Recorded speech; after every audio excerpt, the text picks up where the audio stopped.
nós estamos começando mais um programa Luz Câmara Ação contra o Câncer e hoje nós vamos falar mais uma vez da nossa unidade São Judas Tadeu, que é a unidade de cuidados paliativos. Tem várias novidades lá e uma delas agora é a brinquedoteca. Mas não é só disso que nós vamos falar não, afinal de contas eu estou com a Maria Carolina Luizeto de Araújo, né? Olá. A Carol é psicóloga e trabalha no Hospital de Câncer na Unidade São Judas Tadeu. A Unidade São Judas Tadeu é cuidados paliativos e atenção aos idosos. Isso, idoso. Você tem um trabalho importante, porque eu imagino que o psicólogo tenha que atuar em todas as áreas daquela unidade, é isso mesmo? É enxergar o paciente na sua totalidade, em todas as esferas, seja física, psíquica, espiritual e social. Só que a gente não tem só os pacientes para enxergar, né? A gente tem toda a família que está ao redor desse paciente. Como é que você atua? A gente costuma dizer, Luciana, que é um cuidado ao paciente e ao familiar. O familiar também adoece quando o seu ente querido está doente. Então, a gente também tem que prestar cuidado, atenção e suporte ao familiar. Isso também inclui as crianças que vão visitar os nossos pacientes. Ah, as que vão visitar também? Sim, sim. Tá, porque a gente tem algumas situações. Lá a gente também tem criança internada, né? Não. Não tem mais? Não tem mais. Só no hospital infantil mesmo? Isso, ficou um hospital para adultos. Tá. E aí criou-se essa ideia, e essa ideia acabou indo para a prática, que é da brinquedoteca. Exato. Por quê? Em primeiro lugar, por que investir numa brinquedoteca num lugar que não tem criança como paciente? Porque a gente começou a notar que as visitas das crianças eram muito frequentes. Um número muito alto de crianças entravam todos os dias ao hospital. E aí a gente pensou, já que essas crianças estão entrando, nós precisamos adequar essa entrada das crianças. Como que a gente vai recebê-las da melhor forma, com qualidade, com dignidade, da mesma forma como a gente cuida do paciente. Então surgiu a necessidade de criar um espaço adequado, porque era um ambiente muito improvisado. A gente fazia nas salas de convivência, os atendimentos da psicologia, e essas crianças ficavam sem ter um espaço adequado. Então, o Marcelo Galvão, que é um empresário de Ribeirão Preto, nos ajudou a concretizar esse projeto, doando todo o material. Patrocinou mesmo, né? Isso. Todo o acervo da brinquedoteca foi por doação. E aí, a gente criou esse espaço onde está sendo muito bom. A gente está podendo fazer os atendimentos psicológicos também, além do momento de recreação que essas crianças têm com a família, com o paciente. Então, tem sido muito positivo. Maria Carolina, quando a gente fala, tem muita criança indo, acho que para algumas pessoas é diferente ouvir isso, porque a gente está falando de um hospital. Sim. E a maioria dos hospitais tem regras muito rígidas, principalmente no que diz respeito à visitação de crianças, né? A nossa unidade do São Judas, ela é um pouco diferente, ela permite isso. Por quê?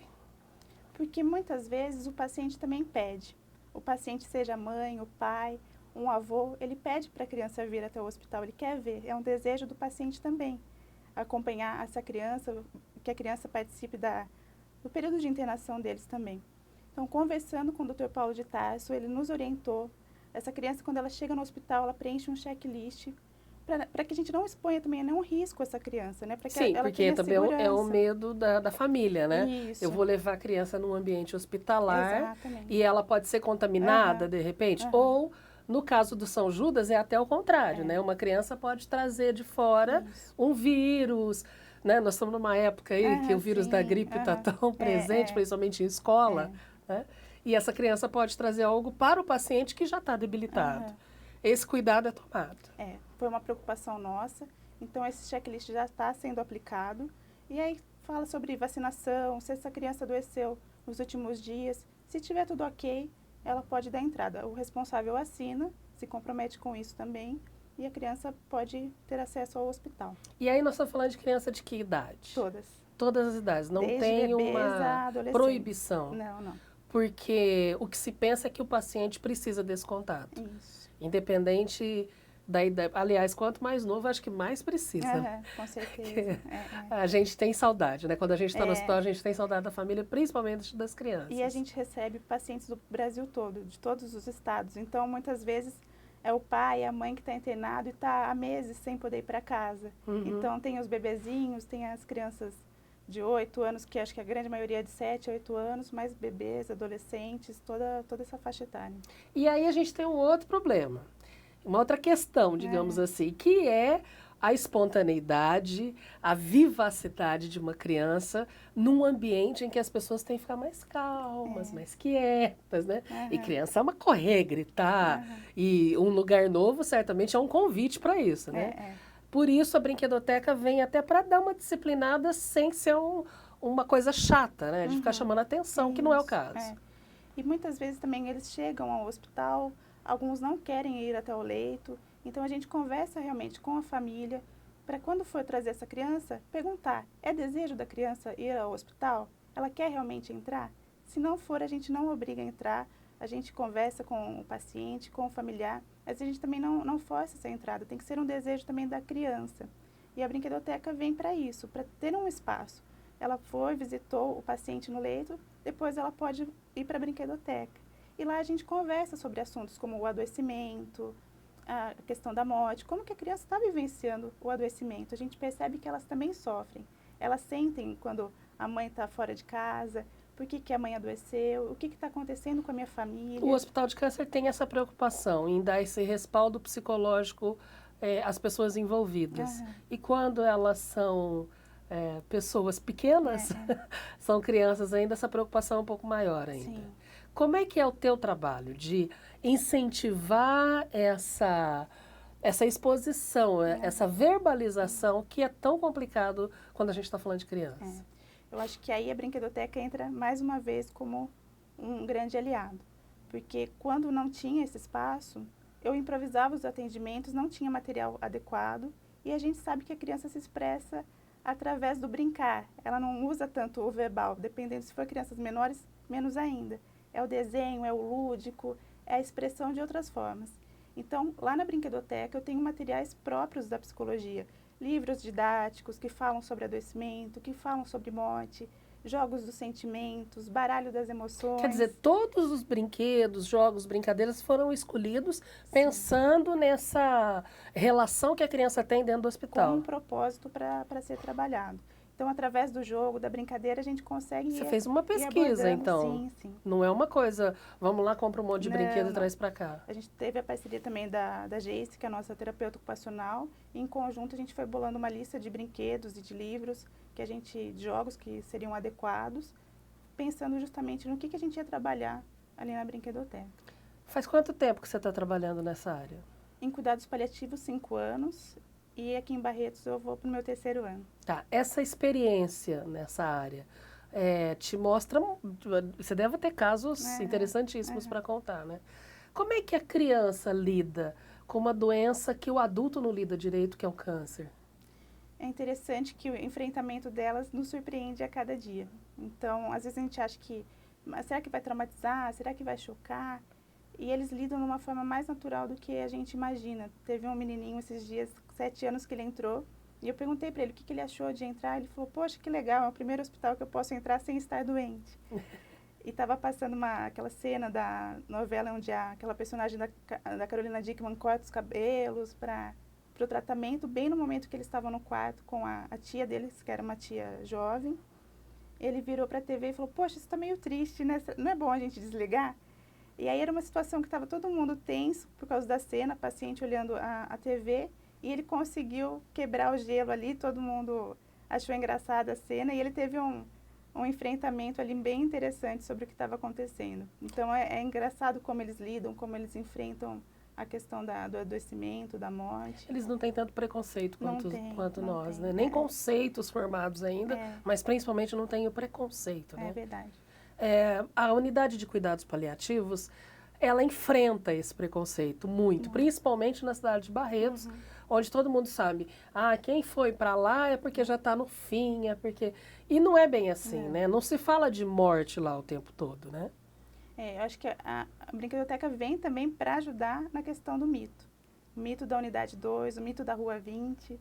E quando a gente abre o espaço para a criança, para a família, entende-se que lá é um lugar de qualidade de vida, onde a gente oferece vida aos dias, e não simplesmente só dias de vida sem nenhum propósito. É oferecer a dignidade, é oferecer a qualidade. E eu acho que a brinquedoteca trouxe luz, trouxe cor, trouxe um espaço onde os pacientes vão para a brinquedoteca. Tem alguns que pedem para ir para lá, para entrar, para jogar dominó, para brincar de quebra-cabeça. Hoje eu recebi a notícia que uma paciente que está frequentando a brinquedoteca diminuiu o resgate de morfina, ela está pedindo menos resgate para dor, que lá ela se sente bem. E é adulta. E é adulta. E foi uma criança que estava num quarto do lado, que chamou para ela ir, para ela conhecer, e desde então ela não está saindo mais da brinquedoteca. E isso é permitido, completamente. Permitido, não é porque é um paciente que está internado lá que não possa frequentar a brinquedoteca. Não, é aberta para toda a família.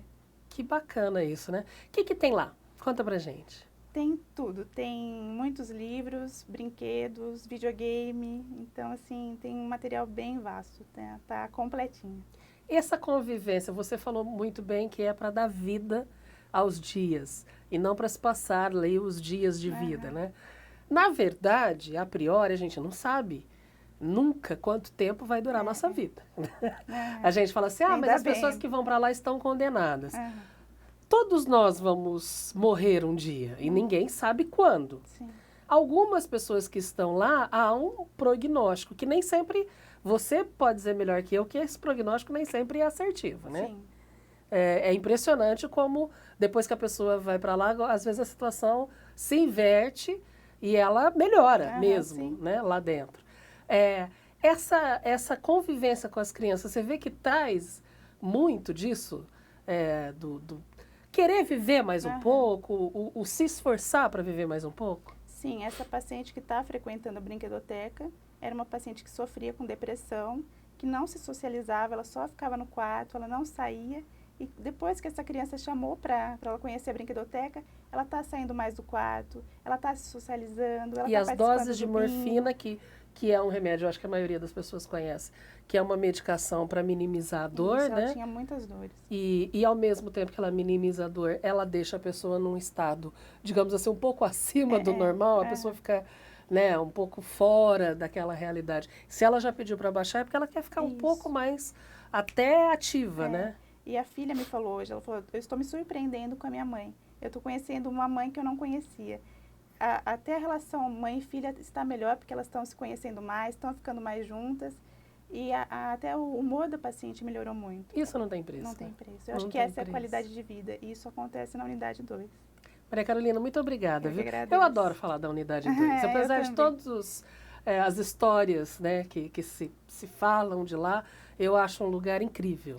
Exatamente por causa desses casos reais aí. E eu acho que a filosofia dos cuidados paliativos é apaixonante mesmo. Então, a gente tem essa missão também de educar a sociedade, para que conheça, para que quebre os preconceitos e os mitos. E lá é um lugar onde tem muita vida, muita luz. Pois é. E mesmo quem nunca teve a doença ou não tem e está aí com uma vida aparentemente saudável, muitas vezes não tem tempo de viver o dia na sua plenitude. Prefere fazer outras coisas como dormir o dia inteiro e não viver aquele dia, né? Então, fica esse recado também para as pessoas. Obrigada, viu, Carol? Eu que agradeço. Nós ficamos por aqui, mas estamos no hcancerbarretos.com.br. Quando você tiver um tempinho, vai lá, dá uma olhadinha nos nossos programas. Sempre tem alguma coisa para aprender aqui no Hospital de Câncer de Barretos. Até a próxima.